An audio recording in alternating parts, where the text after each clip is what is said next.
Welcome to the Rabbi and The Shrink. This is Dr. Margarita Gurri, The Shrink. And here's my favorite rabbi, Yonason Goldson. And the good rabbi and I have found somebody who actually not only knows how to think, but can incite others to do this. What a concept. He's fun, he's interesting. His name is David Hundsness. Welcome, sir. Thank you. You have the Critical Thinking Project. Tell us how that got started, and then afterwards I'll brag about you a little bit. How did it all get started for you? It's fairly new, about a year ago, but I just started looking for something else to do. I've already was running a business and it was taking care of itself. And the politics was weighing on my mind, and seeing misinformation and disinformation about science, about kind of political propaganda and so on. And it just started getting me to think, why are people doing this? And then I just started cataloging it and digging into the questions and thinking, how can we stop it? Because usually what you see is in social media, people start arguing facts and it doesn't go anywhere. So that one of the questions is, why isn't that going anywhere? So that's when I kept digging deeper and deeper and kind of went back to my teaching roots and looked into curriculum and how can we stop this at the source? Maybe the current generation is beyond hope. I don't know, but no, never. There's a new generation out there and a new generation behind them. So that's where I put my focus. Well, we make an effort to avoid hot button issues because we don't want to lose half the audience right off the bat. But I find in my experience that when I have conversations about any kind of politics, either people are telling me how awful the right is, or they're telling me how awful the left is. Yeah. And it's very difficult. I mean, I love the work of Jonathan Haidt, for instance, who talks about how the right and the left need each other. And what I hear from you is you're trying to influence the dialogue so that there actually is dialogue, so that we can benefit from our differences as opposed to being driven apart by them. Yeah. Which is why we started this podcast in the first place. Yeah. We wanted people to enhance their critical thinking, a sense of right action, and be able to have civil conversation where one actually listens to the point. I know that's old-fashioned at this point, but I think we should bring thinking back. I don't know. Call me crazy. So, yeah. Okay, so you dug into it, and instead of just getting grumpy and doing the cancel culture thing and taking your base and going home, what are you noticing now that you've kind of cataloged it, and what's happening now with your new approach? What I noticed is that just the general population seemed to have so many misunderstandings. And so that got me to thinking about what's being taught in the classroom. And then since I had the data at my disposal, I started digging through the data and I looked at the standards and kind of realized what I was afraid was true is kind of true. And that is, what we think of as critical thinking skills isn't really being taught in the classroom. Now, everyone thinks it's important, and that's the interesting disconnection. It's like they think it's important, and yet it's not being taught.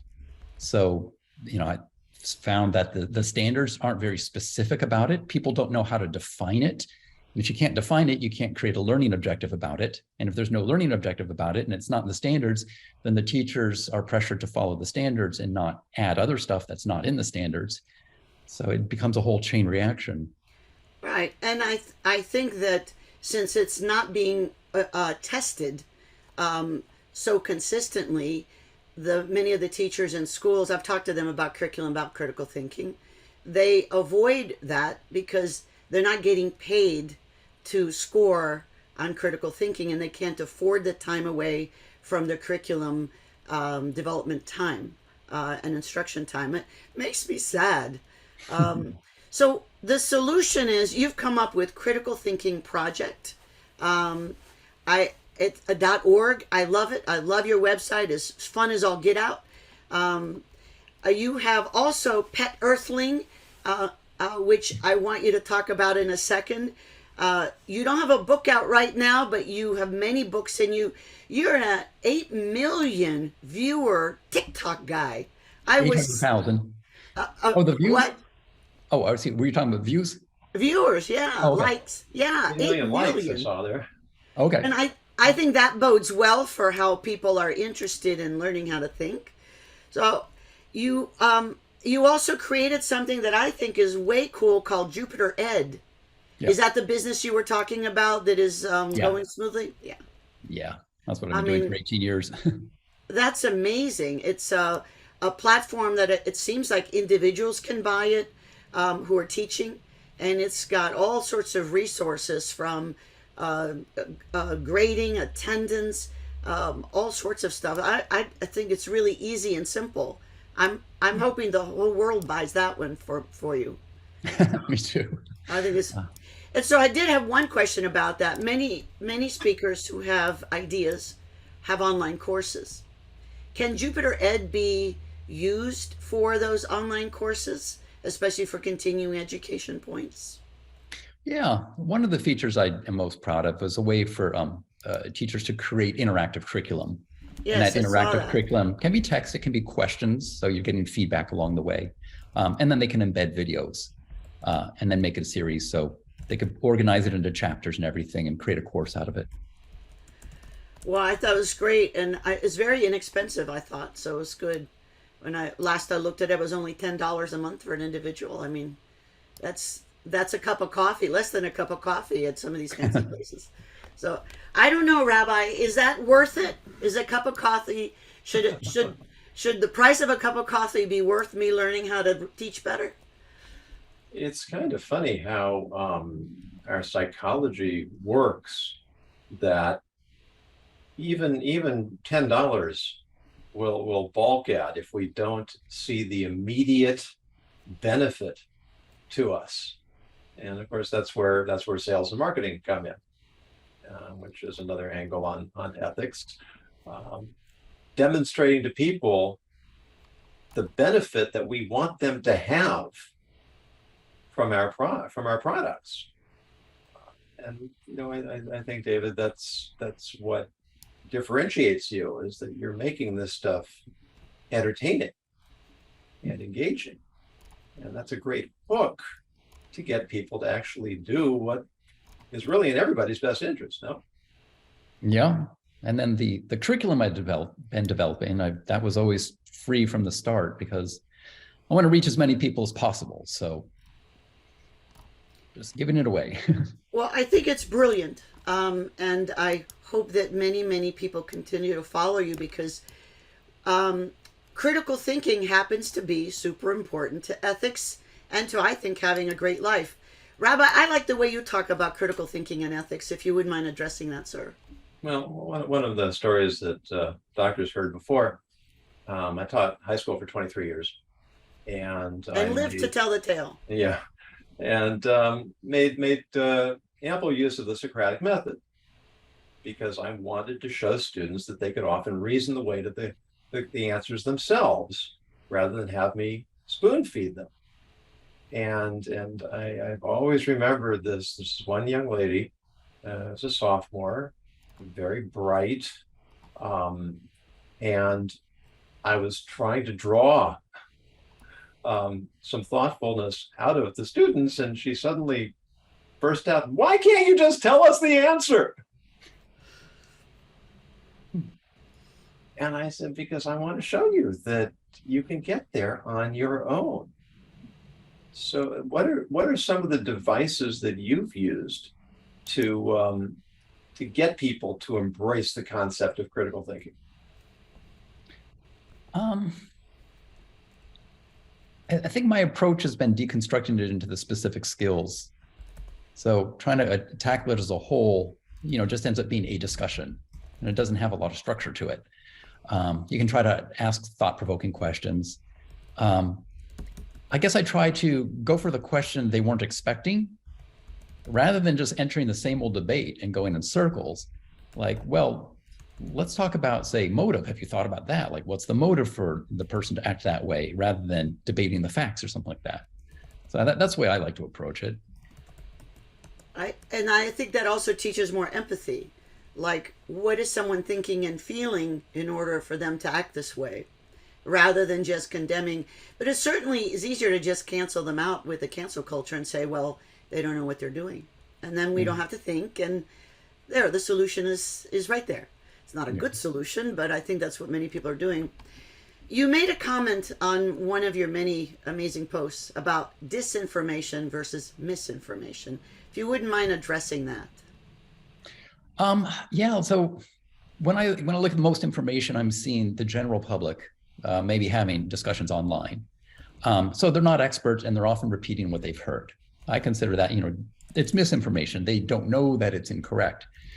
What intrigues me is that at some point, someone took that sentence out of context. Someone took that graph out of context. They knew what they were doing. And that person was creating disinformation. And I start to think about, well, why are they doing that? They know that they're lying. And, how do they justify that? What's going on in their mind? This is where critical thinking and ethics really intersect. Because if I'm confident in my perspective and my point of view and my philosophy, then I should be able to convince you, if not to change your point of view, at least to recognize the legitimacy of mine. But if I have to resort to deception to get my point across, then am I not saying to myself, I don't really believe in what I'm saying or what I'm doing? Because if I did, I wouldn't have to resort to these tactics. Yeah. I think when I try to empathize with that person, I think they're just rationalizing that the end justifies the mean. I believe they truly believe that their goal is good and that the means to get there is justifiable. So if they need to lie and create disinformation to get the masses to go along with a platform that'll get toward their end goal, they'll say that's okay. And we can see that way of thinking across the board. I know, like a long time ago, there was a campaign against secondhand smoke. They were saying secondhand smoke kills and so on, and that wasn't actually true. It was a bad study. They were misrepresenting it. And the idea is like, well, we don't want people smoking. We don't want kids smoking. Therefore, it's okay to lie about secondhand smoke. And it's used across the spectrum in that way. And once we start rationalizing that way, then there's really no end to it. Yeah. That's why in my presentations, I say that the first enemy of ethics is rationalization. Because there's nobody more dangerous than a true believer, really. Yeah. That's true. So if we're going to have a society, let's pretend we have a healthy democratic republic. Let's pretend. What do we each need to do to move this conversation forward where critical thinking is commonplace and interesting discourse is encouraged? What do we need to do, each of us?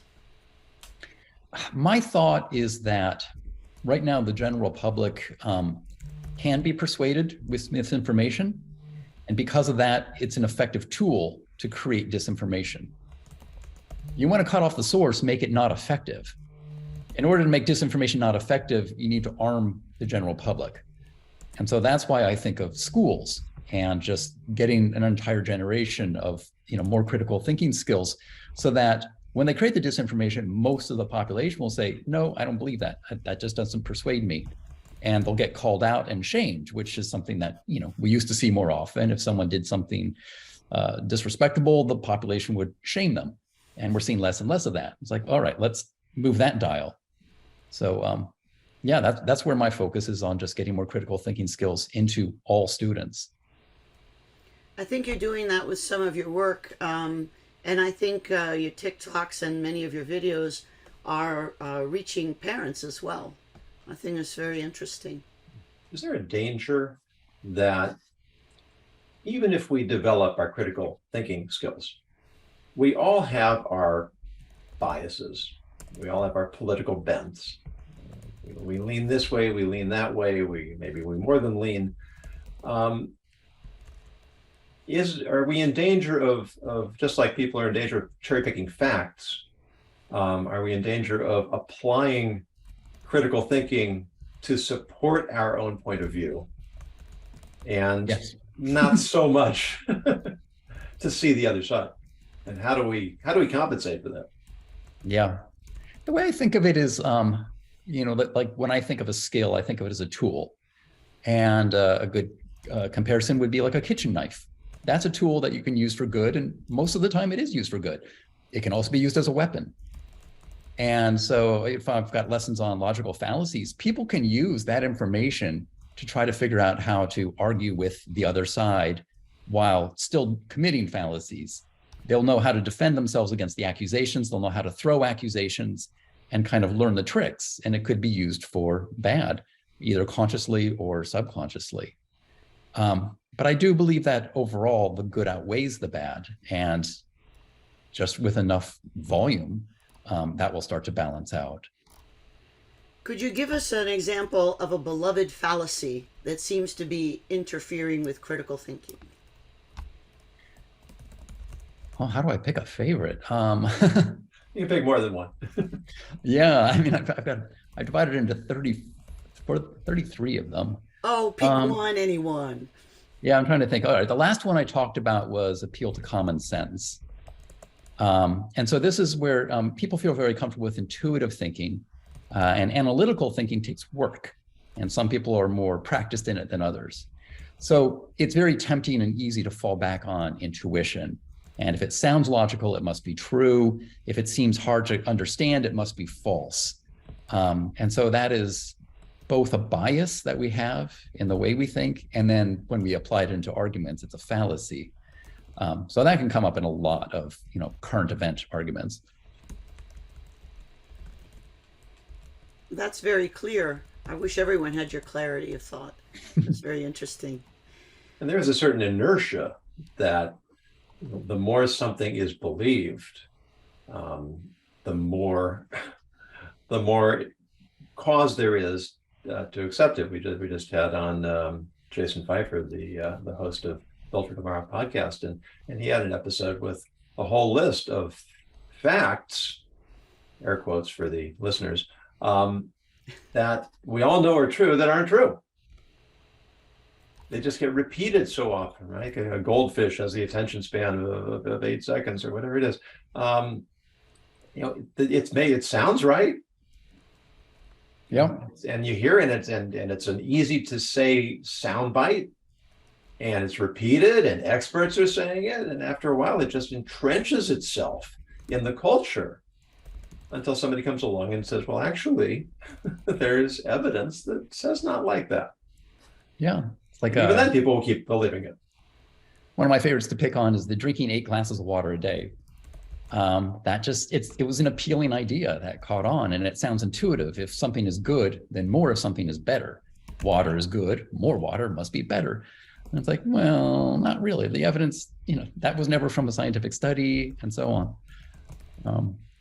But yeah, there's a factor of, one is just the repetition. We know that bias, that when you hear the same words over and over again, like which people use for talking points, they just tend to believe it after hearing it so many times. And then the other is the bandwagon effect, where, when a lot of people already believe something, it's easier to go with the majority. Yeah, it's easy to be a lemming. You don't have to then think. I know many people who vote by asking others how they voted, and they don't research for themselves. And so that's the ultimate, for someone like me who's a naturalized citizen, I'm horrified by that, because I don't want people to lose their voice. I mean, we have a voice in this nation and many nations, and it's just so sad when someone's voice is silenced by laziness, Yeah, but it creates an interesting conflict. So, like what you said, it's like the desire to go with the majority and say, well, a lot of people are saying that, but then people who are like conspiracy theorists, they take pride in going against the majority. Yes. And you can't flat out say that, the majority is always right, because sometimes you get misinformation, which the majority of the people believe. And you can't flat out say that, the majority is always wrong, because the conspiracy theorists are always right. So yeah, there's no shortcut. I'm looking for some sort of easy heuristic to determine the truth. And it's not, it's just a collection of critical thinking skills, and you have to weigh things. That's hard.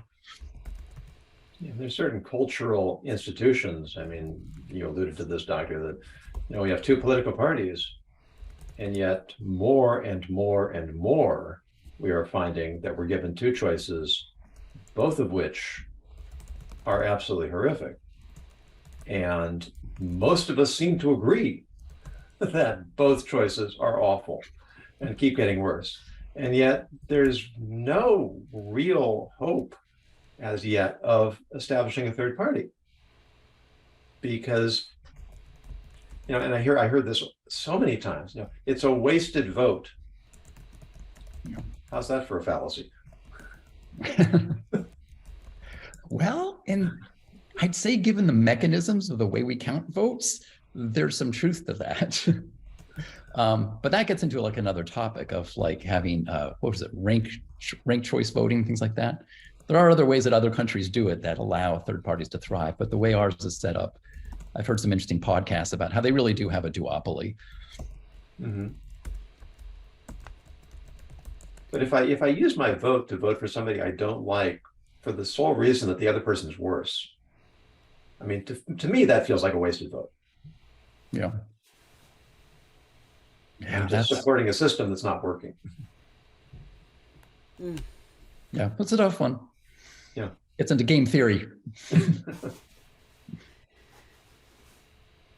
In terms of your work, what has been the most exciting thing you've discovered as you've gone down this amazing path?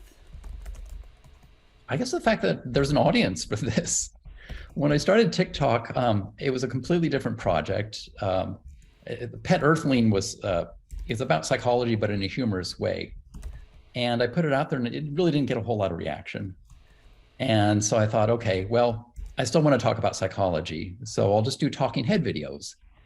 And I think within 6 weeks, it just started booming. And now I have the numbers I do. And so I'm amazed and surprised by that. So that was the most exciting discovery. I think that you're the Mr. Fred Rogers of thinking. You're calm, you're confident, you're rational, and I think we are all flocking to somebody who we can trust. And I think you've presented yourself that way, which is a good tip for leaders out there who are listening. If you want people to follow you, it might behoove you to make sense. Just the concept. And be consistent. That's something that kind of like was pointed out that I didn't think about. Like people would comment on my videos how, I was calm and saying, you always this calm. And so I realized like that's what they liked. And I just took it for granted. It's like, well, yeah, I always am this calm. But okay, now I know why they're connecting. Yeah. Well, and it flies in the face of the conventional wisdom of, let's say, cable news. Oh, yeah. Where they promote these sort of gladiatorial engagements that don't tell us anything we didn't know already and don't make any progress towards any kind of resolution or finding common ground. And they apparently do this because they think this is what's going to drive ratings. And yet you're discovering that this is not what people necessarily want, which is reassuring. Well, there's a niche for it. I think apparently there is a larger audience for the whole rabble rousing and appeal to anger. But then there's this unserved niche of, just let's look at the nuances. So some of the videos I'm most proud of are the ones where I got criticism from both sides. And it's like, okay, because I'm looking for the nuances. I don't think most of the arguments are really as lopsided as they're presented. People always like to argue in black and white, and we even have a legal system that's designed that way. You're supposed to argue black and white. Yes. And then we have all these TV shows and movies and courtroom dramas, and kids go into debate class in school. And there's a lot of training on how to argue black and white. And at some point in my life, I got tired of that. And I always thought, I don't want to think like a lawyer. I want to think like a judge. And that's more like how I look for it. I look for the nuance and I'll say, well, one side does have more supporting evidence, but they're exaggerating. They've got some things that are overstated here. And the other side is not completely without merit.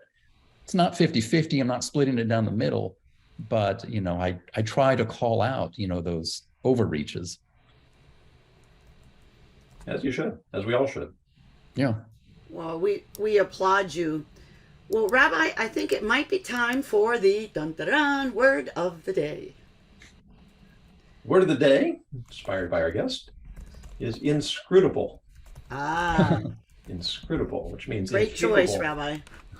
Incapable of being investigated, analyzed, or scrutinized, or impenetrable, not easily understood, unfathomable. And some things are indeed inscrutable.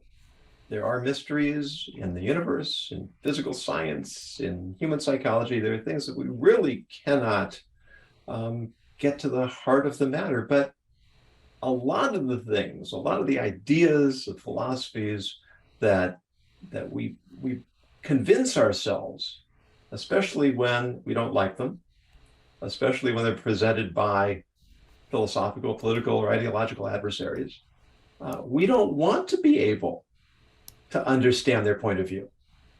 There's a kind of willful ignorance where we say, well, there's nothing there. There's no reason to engage. There's no reason to try to understand. There is no other side. And that's profoundly dangerous. And that is why we invited David Hundsness to join us. Because by developing critical thinking, we can train ourselves to look beneath the surface, to examine all the angles, to try and see the whole picture more clearly, so that we can come to a greater perception of the truth. Great choice. Well, so what takeaways would you have for our listening audience? Let's say they are now more devoted than before to critical thinking and to maybe reanalyzing some of their own foundational beliefs or choices. What do you say to them?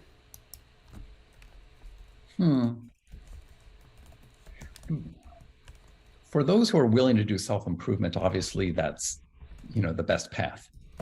I'm not sure that many people want to do self-improvement, and therefore I don't know how to reach them or advise them.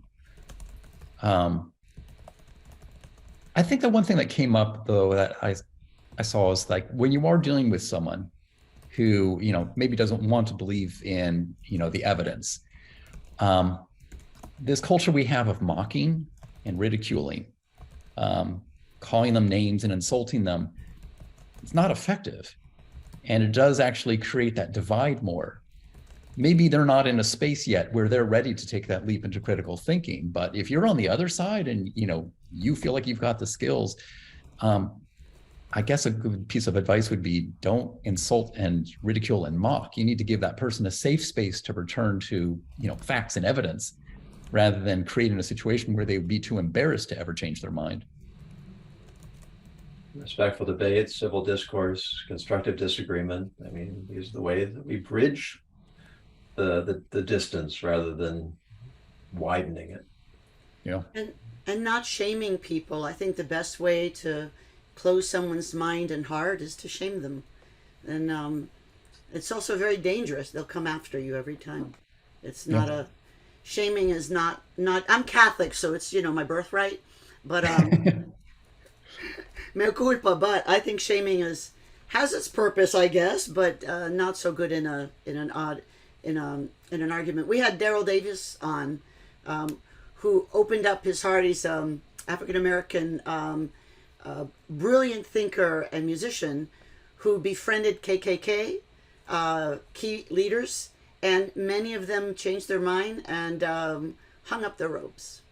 And so I think he's, for me, one of the heroes of critical thinking, the way you were talking about it. Yeah. So I think that's very cool. So then people can reach you in several ways. What are the pet earthling, the TikTok, what is it? Yeah, it's pet.earthling. It is, okay, earthling. I love that. I thought it was really cute. And then criticalthinkingproject.org, correct? Yes. All right. Now, the last and most important question is, sir, what do you do for fun? Right now I am writing fiction. Really? What are you writing? So this first project where the pet earthling came from as a name, so I was writing about psychology, but using a humorous perspective of aliens who were trying to understand humans. And they kept humans as pets. So the earthlings were their pets, and it was a pet guide to understanding humans. Now I've taken that premise and I've used it as a story. So I have written that out, and I am now in the process of doing final edits and trying to get it out in the world. Well, if you need a beta reader, sign me up. That sounds, I'm a psychologist, and some humans are my favorite people. I mean, I love the idea of a guide for the pet earthling. That's very. Kind of like the Twilight Zone a little bit there. Yeah. I can't wait to read it. That's good. It's I mean, it like there is some basis for it. Like a linguist who doesn't speak the language is an outsider. They kind of have a fresh perspective on the language. And so that was the idea of like the easiest way to understand human behavior is to not be human. So I try my hardest to not be human. I think that's very clever, and you gave yourself the distance, or the reader the distance to look at human beings with fresh eyes. I think that's a wonderful thing and scary for many people. Yeah. See who we are and who we've become. I do believe we can do much better. So if we're going to, let's say everyone catches this critical thinking bug, how do you envision the world would be different?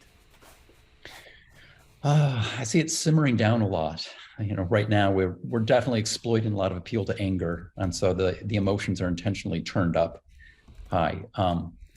But yeah, a long series of events, if it gets saturated in the curriculum, and then new generations come out of school with these skills, there's enough of a quorum, enough population where those techniques won't work. And if those techniques are no longer effective, then the politicians will stop using them and they'll switch to something else. So there was a time in history when people were fascinated by debates. It blows my mind that the Lincoln Douglas debates were something that people wanted to read about in newspapers, even if they didn't live in that state. And that's not at all what it seems like today. Like no one's really interested in a debate that doesn't have to do with themselves directly. Well, some of the debates are hard for me to watch because it's really so disrespectful, and they're not really having a conversation. They're gladiators, where sponsors are excited about when blood is drawn. I mean, I like seeing high school debates better. Yeah. Where they're truly decided and looking at different points and expressing that to me is exciting. Yeah. And that's also kind of funny to me that, the kids in high school do know how to debate properly. And then once they get into the, a position of influence, they throw all that out the window. Well, you go up in popularity if you get in a good zinger. Whereas if you make a cogent argument, that gets forgotten because of all the spectacle that it's lost in. Yeah, there's a politician who was an excellent debater in college, but you wouldn't know that the way they talk on TV. That is an intentional choice. It is, and many of the advisors are saying, get that soundbite, belittle them, make them look silly, and I think that kind of fighting is it's just so destructive to our culture, to America. I think Americans can do better. So I'm going to urge them all to go to pet.earthling and criticalthinkingproject.org and learn a thing or two. Also your Jupiter Ed, which I adore. I've already told several teachers about it and several school districts with whom I consult. So I think it's pretty exciting. Well, Rabbi, do you have a last word for us, sir? There's a question that's sort of bouncing around in the internet.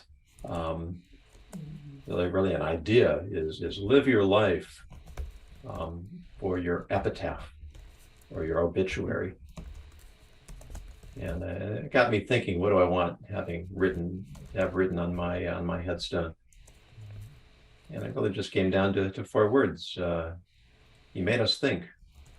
And I think that you are doing that, David, very well. Thank you. Challenging us and making thinking engaging, making thinking cool, making thinking fun.